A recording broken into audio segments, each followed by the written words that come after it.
Imagine fighting fascism in Europe, only to return home and face oppression from the same colonizers. That was the reality of millions of Africans during World War II. They didn't just help win the war, they came back with a question. They were like, hold on a minute. If we can defeat Hitler, then we surely can defeat colonialism, can't we? It's only reasonable to think that way. When World War II erupted, European empires once again turned to Africa. Nigerians, Ghanaians, Senegalese, Ethiopians, they were recruited, conscripted, or volunteered to fight. Many had never left their villages before. Suddenly, they were called upon. They were on ships, they were on airplanes, they were on the front lines, facing a world that they never imagined. And they fought valiantly. They fought bravely as engineers, as code operators, as infantry. But something unexpected happened on the battlefield. African soldiers fought alongside European soldiers as equals. They ate the same ration, they faced the same bullets, sometimes even led missions. So imagine what that does to your psyche. For the first time, many of them experienced a world where humanity was recognized, and it changed them forever. Forever, their mindset was reconfigured. How do you then go back to being treated as inferior after experiencing something like that?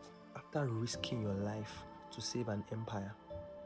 When the war ended, the soldiers returned home with sharper eyes and clearer vision.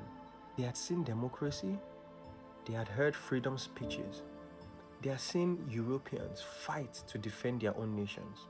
And now they asked, why don't we get the same right? Very important. If you can do this, why can't we? And so that story spread from village to village, and the confidence grew from there.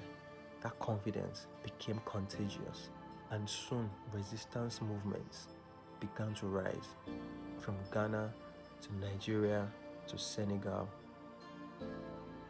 across the continent. World War II taught Africans a bitter truth.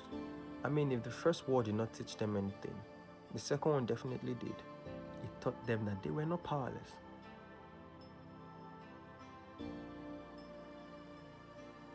If they could liberate entire nations, then surely they could liberate their own. The courage they displayed abroad became the fuel that drove movements at home. Africa fought in a world war and came back to fight for itself. So I guess you could say the world war helped them in that way, right? Because if they didn't see that, if they didn't experience that, they wouldn't have known that they could do some of the things they did. African soldiers helped defeat fascism in World War II. When they returned home, they questioned colonial systems and they fought. Their bravery abroad inspired independence movements across Africa. And that was how countries began to think about independence. But now that we have that independence, what have we done with it? What have we done with it? We need to wake up. And we need to actually make sure the people who fought for this independence, they can look and say, oh, it was worth it. Until next time.